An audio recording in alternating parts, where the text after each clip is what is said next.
Good evening and welcome to my channel. Tonight we'll be continuing our story of The Picture of Dorian Gray by Oscar Wilde, Chapter 18. The next day he did not leave the house, and indeed spent most of the time in his own room, sick with a wild terror of dying, and yet indifferent to life itself. The consciousness of being hunted, snared, tracked down had begun to dominate him. If the tapestry did but tremble in the wind, he shook. The dead leaves that were blown against the leaded panes seemed to him like his own wasted resolutions and wild regrets. When he closed his eyes, he saw again the sailor's face peering through the mist-stained glass, and horror seemed once more to lay its hand upon his heart. But perhaps it had been only his fancy that had called vengeance out of the night and set the hideous shapes of punishment before him. Actual life was chaos, but there was something terribly logical in the imagination. It was the imagination that set remorse to dog the feet of sin. It was the imagination that made each crime bear its misshapen brood. In the common world of fact, the wicked were not punished, nor the good rewarded. Success was given to the strong, failure thrust upon the weak. That was all. Besides, had any stranger been prowling round the house, he would have been seen by the servants or the keepers. Had any footmarks been found on the flower beds, the gardeners would have reported it. Yes, it had been merely fancy. Simblevane's brother had not come back to kill him. He had sailed away in his ship to founder in some winter sea. From him, at any rate, he was safe. Why, the man did not know who he was, could not know who he was. The mask of youth had saved him. And yet, if it had been merely an illusion, how terrible it was to think that conscience could raise such fearful phantoms and give them visible form and make them move before one. What sort of life would his be if day and night shadows of his crime were to peer at him from silent corners, to mock him from secret places, to whisper in his ear as he sat at the feast, to wake him with icy fingers as he lay asleep? As the thought crept through his brain, he grew pale with terror, and the air seemed to him to have become suddenly colder. Oh, in what a wild hour of madness he had killed his friend! How ghastly the mere memory of the scene! He saw it all again. Each hideous detail came back to him with added horror. Out of the black cave of time, terrible and swathed in scarlet, rose the image of his sin. When Lord Henry came in at 6 o'clock, he found him crying as one whose heart will break. It was not till the third day that he ventured to go out. There was something in the clear, pine-scented air of that winter morning that seemed to bring him back his joyousness and his ardor for life. But it was not merely the physical conditions of environment that had caused the change. His own nature had revolted against the excess of anguish that had sought to maim and mar the perfection of its calm.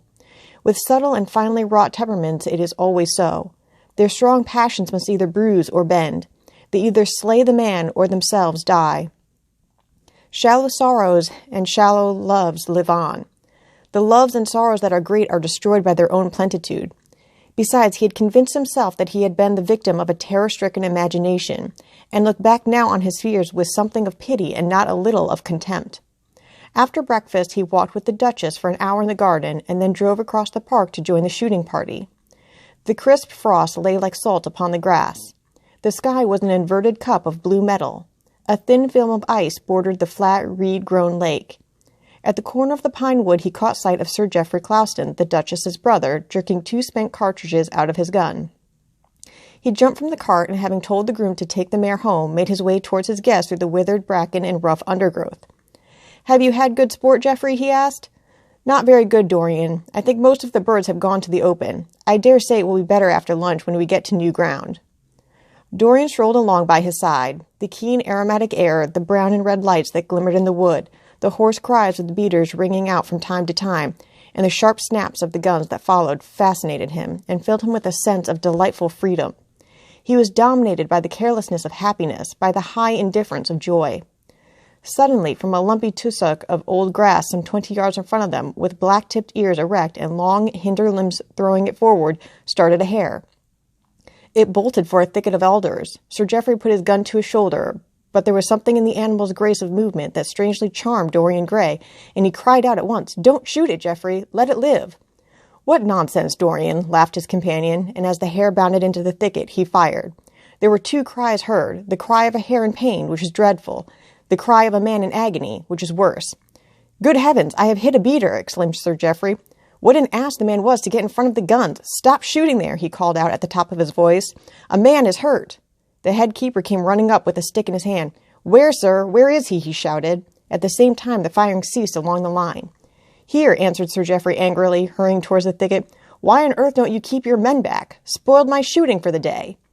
Dorian watched them as they plunged into the alder clump, brushing the lithe, swinging branches aside. In a few moments they emerged, dragging a body after them into the sunlight. He turned away in horror. It seemed to him that misfortune followed wherever he went. He heard Sir Geoffrey ask if the man was really dead, and the affirmative answer of the keeper. The wood seemed to him to have become suddenly alive with faces. There was the trampling of myriad feet and the low buzz of voices. A great copper-breasted pheasant came beating through the boughs overhead. After a few moments, that were to him in his perturbed state like endless hours of pain, he felt a hand laid on his shoulder. He started and looked round. "Dorian," said Lord Henry, "I had better tell them that the shooting is stopped for today. It would not look well to go on." "I wish it were stopped forever, Harry," he answered bitterly. "The whole thing is hideous and cruel. Is the man—" He could not finish the sentence. "I am afraid so," rejoined Lord Henry. "He got the whole charge of shot in his chest. He must have died almost instantaneously. Come, let us go home." They walked side by side in the direction of the avenue for nearly 50 yards without speaking. Then Dorian looked at Lord Henry and said with a heavy sigh, "It is a bad omen, Harry, a very bad omen." "What is?" asked Lord Henry. "Oh, this accident, I suppose? My dear fellow, it can't be helped. It was the man's own fault. Why did he get in front of the guns? Besides, it is nothing to us. It is rather awkward for Geoffrey, of course. It does not do to pepper beaters. It makes people think that one is a wild shot. And Geoffrey is not. He shoots very straight, but there is no use talking about the matter." Dorian shook his head. "It is a bad omen, Harry. I feel as if something horrible were going to happen to some of us. To myself, perhaps," he added, passing his hand over his eyes with a gesture of pain. The elder man laughed. "The only horrible thing in the world is ennui, Dorian. That is the one sin for which there is no forgiveness. But we are not likely to suffer from it unless these fellows keep chattering about this thing at dinner. I must tell them that the subject is to be tabooed. As for omens, there is no such thing as an omen. Destiny does not send us heralds. She is too wise or too cruel for that. Besides, what on earth could happen to you, Dorian? You have everything in the world that a man can want. There is no one who would not be delighted to change places with you." "There is no one with whom I would not change places, Harry. Don't laugh like that. I am telling you the truth. The wretched peasant who has just died is better off than I am. I have no terror of death. It is the coming of death that terrifies me. Its monstrous wings seem to wheel in the leaden air around me. Good heavens, don't you see a man moving behind the trees there, watching me, waiting for me?" Lord Henry looked in the direction in which the trembling gloved hand was pointing. "Yes," he said, smiling, "I see the gardener waiting for you. I suppose he wants to ask you what flowers you wish to have on the table tonight. How absurdly nervous you are, my dear fellow. You must come and see my doctor when we get back to town." Dorian heaved a sigh of relief as he saw the gardener approaching. The man touched his hat, glanced for a moment at Lord Henry in a hesitating manner, and then produced a letter which he handed to his master. "Her Grace told me to wait for an answer," he murmured. Dorian put the letter into his pocket. "Tell her Grace that I am coming in," he said coldly. The man turned round and went rapidly in the direction of the house. "How fond women are of doing dangerous things," laughed Lord Henry. "It is one of the qualities in them that I admire most. A woman will flirt with anybody in the world as long as other people are looking on." "How fond you are of saying dangerous things, Harry. In the present instant, you are quite astray. I like the Duchess very much, but I don't love her. And the Duchess loves you very much, but she likes you less, so you are excellently matched." "You are talking scandal, Harry, and there is never any basis for scandal." "The basis of every scandal is an immoral certainty," said Lord Henry, lighting a cigarette. "You would sacrifice anybody, Harry, for the sake of an epigram. The world goes to the altar of its own accord," was the answer. "I wish I could love," cried Dorian Gray with a deep note of pathos in his voice. "But I seem to have lost the passion and forgotten the desire. I am too much concentrated on myself. My own personality has become a burden to me. I want to escape, to go away, to forget. It was silly of me to come down here at all. I think I shall send a wire to Harvey to have the yacht got ready. On a yacht one is safe." "Safe from what, Dorian? You are in some trouble. Why not tell me what it is? You know I would help you." "I can't tell you, Harry," he answered sadly. "And I dare say it is only a fancy of mine. This unfortunate accident has upset me. I have a horrible presentiment that something of the kind may happen to me." "What nonsense!" "I hope it is, but I can't help feeling it. Ah, here is the Duchess, looking like Artemis in a tailor-made gown." "You see we have come back, Duchess." "I have heard all about it, Mr. Gray," she answered. "Poor Geoffrey is terribly upset, and it seems that you asked him not to shoot the hare. How curious!" Yes, it was very curious. I don't know what made me say it. Some whim, I suppose. It looked the loveliest of little live things. But I am sorry they told you about the man. It is a hideous subject. It is an annoying subject, broke in Lord Henry. It has no psychological value at all. Now, if Geoffrey had done the thing on purpose, how interesting he would be. I should like to know someone who had committed a real murder. How horrid of you, Harry, cried the Duchess. Isn't it, Mr. Gray?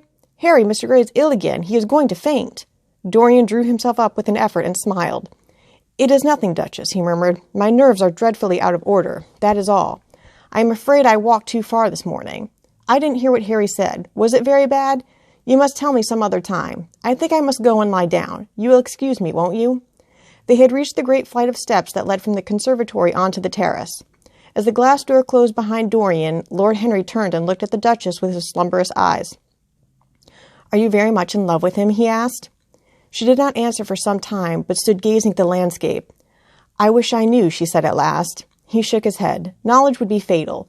It is the uncertainty that charms one. A mist makes things wonderful. One may lose one's way. All ways end at the same point, my dear Gladys. What is that? Disillusion. It was my debut in life, she sighed. It came to you crowned. I am tired of strawberry leaves. They become you, only in public. You would miss them, said Lord Henry. I will not part with the petal. Monmouth has ears. Old age is dull of hearing. Has he never been jealous? I wish he had been. He glanced about as if in search of something. What are you looking for? She inquired.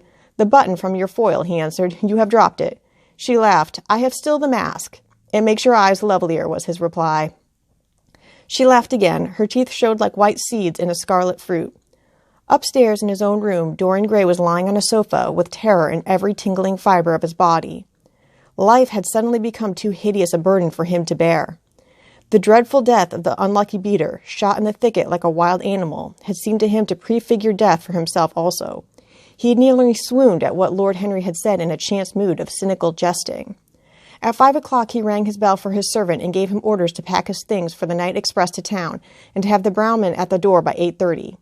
He was determined not to sleep another night at Selby Royal. It was an ill-omened place. Death walked there in the sunlight. The grass of the forest had been spotted with blood. Then he wrote a note to Lord Henry, telling him that he was going up to town to consult his doctor, and asking him to entertain his guests in his absence. As he was putting it into the envelope, a knock came to the door, and his valet informed him that the head keeper wished to see him. He frowned and bit his lip. Send him in, he muttered, after some moments' hesitation. As soon as the man entered, Dorian pulled his checkbook out of a drawer and spread it out before him. I suppose you have come about the unfortunate accident of this morning, Thornton, he said, taking up a pen. Yes, sir, answered the gamekeeper. Was the poor fellow married? Had he any people dependent on him? Asked Dorian, looking bored. If so, I should not like them to be left in want, and will send them any sum of money you may think necessary. We don't know who he is, sir. That is what I took the liberty of coming to you about. Don't know who he is? Said Dorian listlessly. What do you mean? Wasn't he one of your men? No, sir. Never saw him before. Seems like a sailor, sir. The pen dropped from Dorian Gray's hand, and he felt as if his heart had suddenly stopped beating. A sailor? He cried out. Did you say a sailor? Yes, sir. He looks as if he had been a sort of sailor, tattooed on both arms, and that kind of thing. Was there anything found on him? Said Dorian, leaning forward and looking at the man with startled eyes. Anything that would tell his name? Some money, sir, not much, and a 6-shooter. There was no name of any kind. A decent-looking man, sir, but rough-like. A sort of sailor, we think. Dorian started to his feet. A terrible hope fluttered past him. He clutched at it madly. Where is the body? He exclaimed. Quick, I must see it at once. It is in an empty stable in the home farm, sir. The folk don't like to have that sort of thing in their houses. They say a corpse brings bad luck. The home farm. Go there at once and meet me. Tell one of the grooms to bring my horse round. No, never mind. I'll go to the stables myself. It will save time. In less than a quarter of an hour, Dorian Gray was galloping down the long avenue as hard as he could go. The trees seemed to sweep past him in spectral processions, and wild shadows to fling themselves across his path. Once the mare swerved at a white gate-post and nearly threw him. He lashed her across the neck with his crop. She cleft the dusky air like an arrow. The stones flew from her hoofs. At last he reached the home farm. 2 men were loitering in the yard. He leapt from the saddle and threw the reins to one of them. In the farthest stable a light was glimmering. Something seemed to tell him that the body was there, and he hurried to the door and put his hand upon the latch. There he paused for a moment, feeling that he was on the brink of a discovery that would either make or mar his life. Then he thrust the door open and entered. On a heap of sacking in the far corner was lying the dead body of a man dressed in a coarse shirt and a pair of blue trousers. A spotted handkerchief had been placed over the face. A coarse candle stuck in a bottle sputtered beside it. Dorian Gray shuddered. He felt that his could not be the hand to take the handkerchief away, and called out to one of his farm servants to come to him. "Take that thing off the face. I wish to see it," he said, clutching at the doorpost for support. When the farm servant had done so, he stepped forward. A cry of joy broke from his lips. The man who had been shot in the thicket was James Van. He stood there for some minutes looking at the dead body. As he rode home, his eyes were full of tears, for he knew he was safe. Thus ends Chapter 18.